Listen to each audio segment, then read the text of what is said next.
Shalom, Bapak Ibu Saudara yang terkasih dalam Tuhan, kita bersyukur oleh pemeliharaan Tuhan, kita boleh menikmati kehidupan hingga hari ini, ya hari kelima ya, di tahun 2023. Kita akan membaca merenungkan firman Tuhan dari 1 Korintus pasal 3. Kita melihat kebenaran firman Tuhan, bagaimana kehidupan orang-orang percaya yang seharusnya tidak terjebak kepada pengelompokan, ya, menjadi golongan-golongan, harusnya menyatu.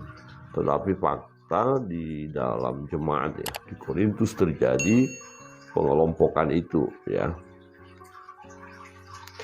Kita membaca firman Tuhan 1 Korintus pasal 3 ayat 1, saya baca ayat 2, Bapak Ibu yang membacanya ya. Kita lihat firman Tuhan ini, kita baca dan kita renungkan bersama-sama. Di ayat pertama, dan aku saudara-saudara pada waktu itu tidak dapat berbicara dengan kamu seperti dengan manusia rohani, tetapi hanya dengan manusia duniawi yang belum dewasa dalam Kristus. Itulah yang diberikan kepadamu, bukanlah makanan keras, sebab kamu belum dapat menerimanya, dan sekarang pun kamu belum dapat menerimanya. Karena kamu masih manusia duniawi, sebab jika di antara kamu ada iri hati dan perselisihan, bukankah hal itu menunjukkan bahwa kamu manusia duniawi dan bahwa kamu hidup secara manusiawi? Karena jika kita berkata, aku dari golongan Paulus, dan yang lain berkata, aku dari golongan Apolos, bukankah hal itu menunjukkan bahwa kamu manusia duniawi yang bukan? Jadi apakah Apolos, apakah Paulus, pelayan-pelayan Tuhan yang olehnya kamu menjadi percaya, masing-masing menurut jalan yang diberikan Tuhan kepadanya? Aku menanam, Apolos menyiram, tetapi Allah yang memberi. Karena itu yang penting bukanlah yang menanam atau yang menyiram, melainkan Allah yang memberi pertumbuhan. Baik yang menanam maupun yang menyiram adalah sama, dan masing-masing akan menerima upahnya sesuai dengan pekerjaan. Karena kami adalah kawan sekerja Allah, kamu adalah ladang Allah, bangunan Allah. Amin. Demikian jauh pembacaan firman Tuhan. Satu perikop kita mau lihat bahwa ketika ada pengelompokan, ada menganggap satu golongan A, golongan B, golongan C, ya, masih merasa golongannya juga yang lebih baik, lebih benar.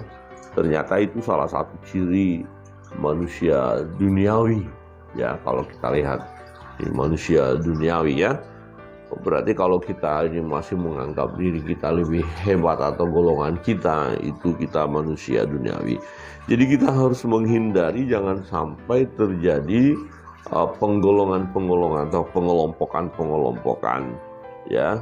Nah, di dalam perjalanan hidup kita sebagai orang percaya ya, yang terutama apa? Untuk menghindari terjadinya pengelompokan ini. Di ayat 7 berkata, karena itu yang penting bukanlah yang menanam atau yang menyiram, melainkan Allah yang memberi pertumbuhan. Jadi fokus dalam pelayanan adalah Allah. Ya, bukan masalah siapa yang merintis duluan, siapa yang mengembangkannya. Oh, karena ada perintis ini, maka pelayanan ini jadi wah baik, atau berkata oh karena ada yang melanjutkan pengembalaannya atau pembimbingan lebih hebat atau lain sebagainya. Nah, maka sebenarnya memang ada yang menanam, ada yang menyiram. Paulus katakan aku menanam, Apolos menyiram, tetapi Allah yang memberi pertumbuhan.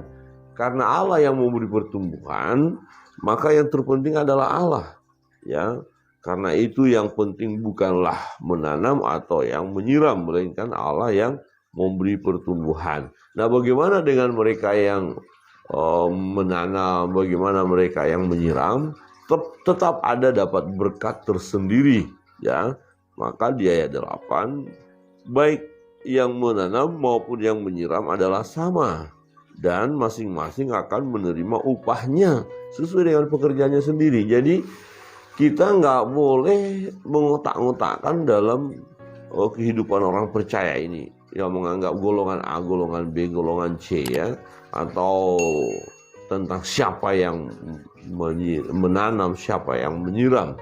Nah, supaya kita tidak terjadi dalam pengelompokan, supaya kita tidak mengkotak-kotakkan, maka yang pertama adalah fokus pelayanan kita itu adalah Allah. Ini yang terpenting. Ya, golongan apapun itu, kelompok apapun, jika orientasi pelayanan itu tetap kepada Allah, pusat penyembahan adalah Allah, nggak ada masalah, nggak perlu kita permasalahkan. Monggo silakan. Oh, dengan gaya mereka beribadah seperti itu, dengan keputusan-keputusan mereka seperti itu, tetapi semuanya untuk Allah. Dan nyata memang di dalam bahwa mereka memuliakan Allah. Ya silakan, monggo-monggo saja gitu ya.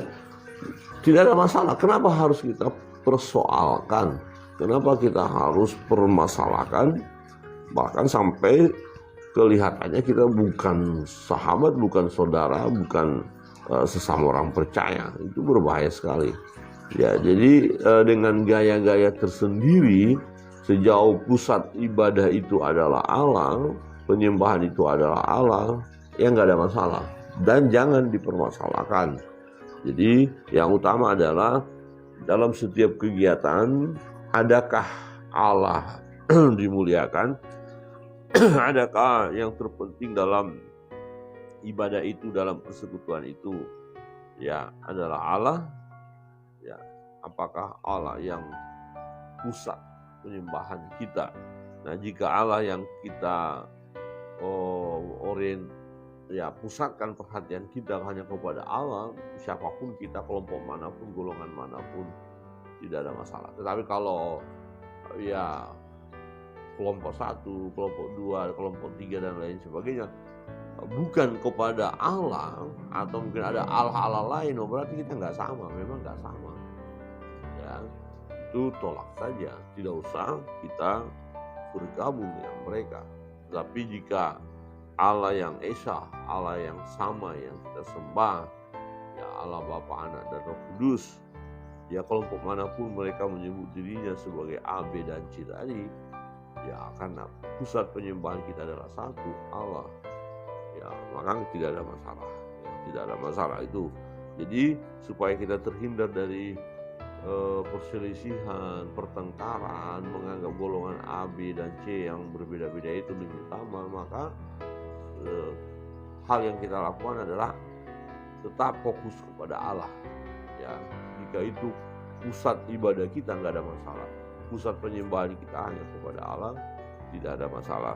Nah, yang kedua tentang siapa yang menyiram, siapa yang menanam, ya ini berbicara lagi tentang hasil, ya, berkat apa yang kita akan dapatkan.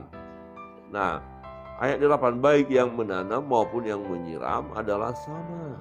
Jadi tidak perlu kita terlalu mengagung-agungkan mereka yang menanam atau mereka yang menyiram, karena baik yang menanam maupun yang menyiram adalah sama.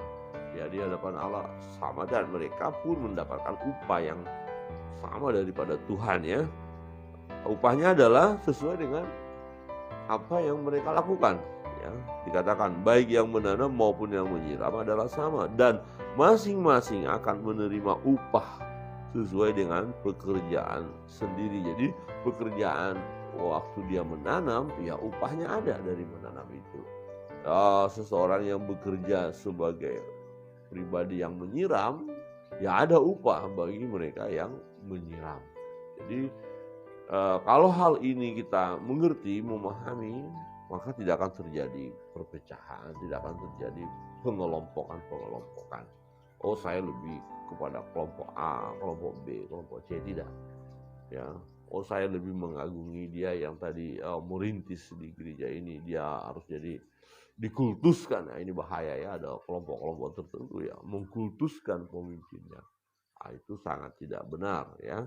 Jadi yang utama adalah masing-masing akan menerima upah sesuai dengan pekerjaannya sendiri. Jadi yang kita lakukan adalah apa yang bisa kita lakukan untuk kemuliaan Tuhan. Melayani kita lakukan di dalam Tuhan. Ya, banyak hal yang bisa kita lakukan. Ya, kita kerjakan. Nah, apa yang kita lakukan itu akan jadi diperhitungkan oleh Tuhan ya. Ada upah. Nah, masing-masing akan menerima upah sesuai dengan pekerjaannya sendiri. Jadi upah kita bukanlah hasil pekerjaan orang lain. Ya, saudara mau dapat upah berapa? Ya. Pertanyaannya, sejauh mana Anda melakukan pekerjaan itu? Ya, itu berbanding lurus ya, upah dengan pekerjaan kita. Ya, jadi karena masing-masing menerima upahnya sesuai dengan pekerjaannya sendiri, nah kita tidak perlu memperdebatkan orang lain atau upah orang lain. Ya, satu ketika waktu satu ilustrasi ada pemilik ya kebun ya mencari tenaga kerja, ada yang jam 9 pagi masuk, oke kerja, upah 1 dinar. Ya, kemudian ada yang jam 12 masuk, oke 1 dinar. Ya. Nah kemudian yang jam 5 masuk, oke 1 dinar. Nah sudah ada perjanjiannya adalah 1 dinar. Nah kemudian ketika memberi upah, loh kok yang 5 dapat, yang masuk jam 5 sore dapat 1 dinar, sementara yang masuk jam 9 pagi 1 dinar. Kemudian jam 1 pagi, yang jam 9 pagi berkata, loh kenapa saya hanya sekian? Lah dia kok segitu? Nah, jadi dia protes, merasa tidak adil. Nah hati-hati, kita kadang-kadang bisa terjebak, merasa tidak adil, kok keadaan saya begini. Allah adil. Maka dalam perumpamaan itu kan perjanjian sudah ada 1 dinar. Nah kemudian Tuhan itu berkata, apakah aku merugikan kamu? Berapa kamu dapat? 1 dinar. Ya sudah sesuai perjanjian kita. Jadi nggak ada masalah. Tetapi dia mulai, wah kenapa dia? Nah, saya mau mengajak kita kepada hal itu. Jadi kadang-kadang kita merasa, oh kenapa dia lebih ini? Kenapa dia? Itu sebenarnya bukan urusan kita. Nah urusan kita ya sama seperti orang yang masuk dari awal tadi, bagaimana perjanjian awal dengan Tuhan itu ya, dilakukan nggak, ditepati nggak? Oh ditepati, ya udah selesai, puji Tuhan. Nah jadi jangan kita ngurusin orang lain, jangan melihat orang lain kemudian mulai atur strategi apakah segala macam ya untuk sebagai protes kita ya, itu tidak baik ya, itu yang membuat perselisihan, itulah yang membuat pertengkaran ya, karena merasa upahnya si A lebih besar, upahnya si itu lebih besar. Jadi upah itu sesuai dengan pekerjaan dan itu adalah hak mutlak dari sang pemberi itu ya, sang pemberi berkat itu. Nah tetapi yang jelas kalau kita lihat di sini, yang menanam dan yang menyiram sama upahnya, masing-masing akan dapat. Jadi mari kita menikmati ya, hasil pekerjaan kita masing-masing. Begitu supaya kita dapat menikmati ya, hasil pekerjaan kita, ya kita bekerja dong. Nah dari situ kita akan melihat dan menikmati pekerjaan-pekerjaan kita, sehingga kita tidak terjadi lagi pertengkaran, perselisihan, dan tidak bicarakan orang lain. Oh gajinya si A lebih besar, di organisasi A lebih besar, di sana lebih besar, itu akan mengacaukan. Jadi masing-masing kita yakin dipanggil oleh Tuhan, dipilih oleh Tuhan untuk melayani, kita melayani, dan jemaat pun kita ajak semua sama, tidak membedakan itu gereja A, B, C lebih hebat, tidak. Sejauh itu pusat penyembahan kepada Allah, ya kita sama, tidak ada masalah. Dan yang kedua memang untuk kita masing-masing mendapat upah tersendiri. Jangan khawatir, baik yang menanam maupun yang menyiram, ya sesuai dengan hak prerogatif daripada Allah sendiri, kedaulatan Allah sendiri. Dia memberi dengan adil ya. Kiranya kebenaran firman Tuhan menolong kita. Jangan kita mau terjebak dengan perselisihan, menganggap denominasi A lebih hebat dari denominasi B. Ya, itu kita hapus ya dalam kamus kehidupan kita dan perangai kita. Jemaat pun demikian. Jemaat jangan merasa kami gereja ini lebih hebat, gereja kalian tidak ada apa-apanya. Tidak. Kita adalah satu dan jangan terjebak kepada perpecahan-perpecahan. Kiranya Tuhan Yesus memberkati kita. Kita dapat